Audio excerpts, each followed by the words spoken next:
他是我这辈子第一个离开的亲人。医生就直接带我进去，然后给我超音波。他说这就是2尖瓣膜脱垂，你能做的都做了，你很棒，但是心脏病是你无能为力的。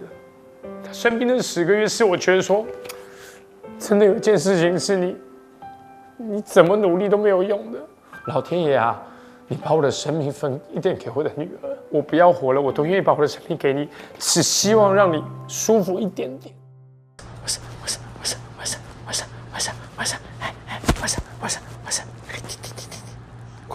过来帮姐姐摸摸，帮姐姐抓抓，对，帮姐姐摸摸，对。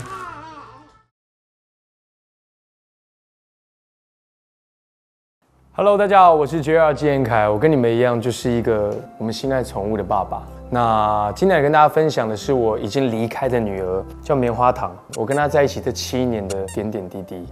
过去的我是一只猫奴，非常害怕狗。我害怕狗的原因跟我自己洁癖有关系，我很怕狗的口水。所以我跟我老婆在一起的时候，她已经养棉花糖了。在一起的前3年，我跟棉花糖碰面的次数大概只有这样子。我老婆他们全家要去欧洲旅游，于是棉花糖这个重责大人就到我身上。当时我觉得，哇，天哪，一只狗要来住我家，它的口水会沾满我的全家。我当时其实非常的害怕。事情的变化就发生在第2天早上。第2天早上，我记得我把窗帘拉开，那阳光洒进来，你们想象一只海豹趴在沙滩上，然后就用手这样子一直匍匐前进，从远方这样，然后后面照着那个光 spotlight 这样过来，这样，然后爬过来之后舔了我一下。然后我不知道为什么当时好像中邪一样，就突然觉得太可爱了。但当下就那个画面收买了我。然后从那天开始，我就开始带他第一次坐我的车子，然后带他出去。因为我以前很洁癖，不敢让人家上我的车。第1天晚上，我老婆就很紧张打来，就说还好吗？我就直接把视讯转到我的副驾驶座。你怎么让他上车？你可以哦。然后我就说我觉得我恋爱了。我还很 enjoy 这样，每天早上饲料弄好，而且我还防止它吃很快。这是那个慢食丸嘛，酵素帮助肠道的酵素，还有增进毛发、皮肤不要瘙痒的鱼油，还有一颗那个关节锭。我会这样，来，绵绵吃饭了，好这样。我一样的一套，帮他家里也买了一份。我老婆非常的生气。这我要讲一下哦，这我很自傲的地方，它的这种毛啊。都是进入我的管辖、纳入我的管辖范围之后，才变那么漂亮的。为什么我后来要加那个碗里面要加 Omega-36鱼油？因为刚来的时候，棉花糖就是这里背上就有一块那种掉皮屑什么的，然后就开始每天喂它吃鱼油，然后帮它按摩，然后梳毛，然后才把皮肤顾好。所以它皮毛到后来变那么好是爸爸。玩具球这个就是我告诉你最便宜的。然后就一次买个5、6颗，他很爱这个球，然后就洗干净再给他玩，然后丢啊。有些影片你看他那时候他会去追啊，很爱这个球。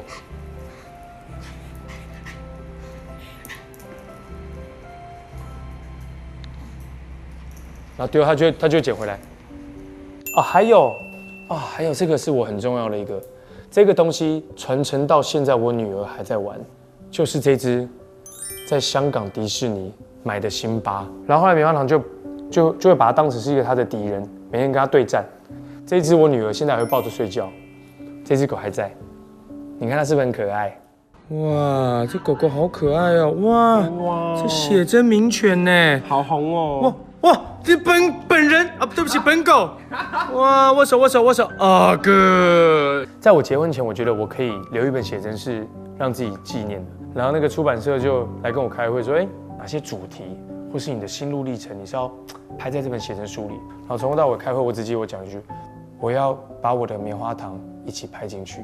我把棉花糖拍进去，在跟我的居家生活啊，你看这跨页的是他在听我上课，像有些真的是我觉得好无价。你看他在我身体旁边，然后在睡觉，然后还有这跨页，这是他笑的。真的是我的宝贝。搬新家，然后搬完新家开始咳嗽，然后咳得很夸张，我觉得不对劲。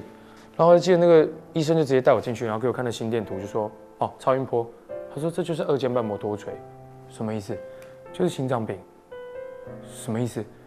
就是如果他现在还没有肺积水，他如果一肺积水之后，最多就再活1年。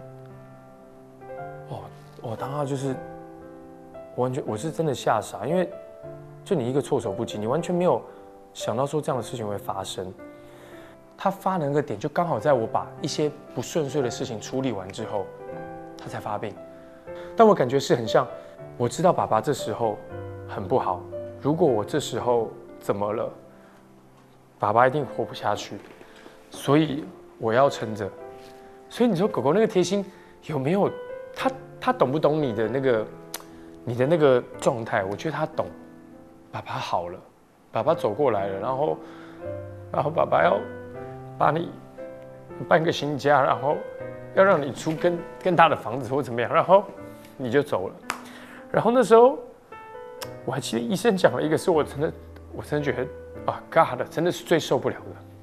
他说：“JR，我知道你也很爱他们，然后你能做的都做了，你很棒，但是心脏病是你无能为力的。”以前小时候我们看那些剧啊，偶像剧或任何剧，你都会看到一些画面。父母说：“老天爷啊，你把我的生命分一点给我的女儿，分一点给我的小孩。”你当下就是一直做这种祷告，但不可能，没有人要跟你交易，没有人能帮你。他生病的10个月，是我觉得说，真的有一件事情是你怎么努力都没有用的。因为他就是会离开，然后就真是觉得说，就是我把我的，如果能够的话，接下来我不要活了，我都愿意把我的生命给你，只希望让你舒服一点点。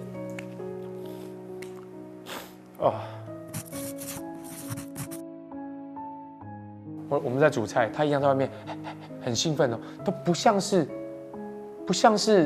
有什么任何要离开的征兆。然后因为吃饭的时候我们把它分开，是因为吃饭他会兴奋又会咳，所以我们就吃饭就把它放在我房间。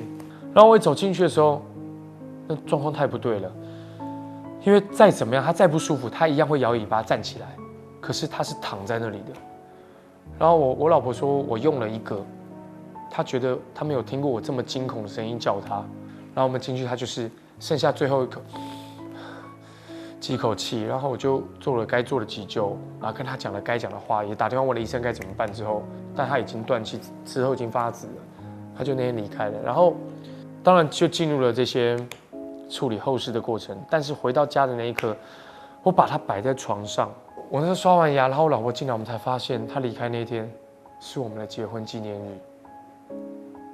我觉得不可能接受，他是我这辈子第一个离开的亲人。我们岳父也说，要不要再养一只狗啊？我跟我老婆说，就是会想到嘛，因为太深刻了。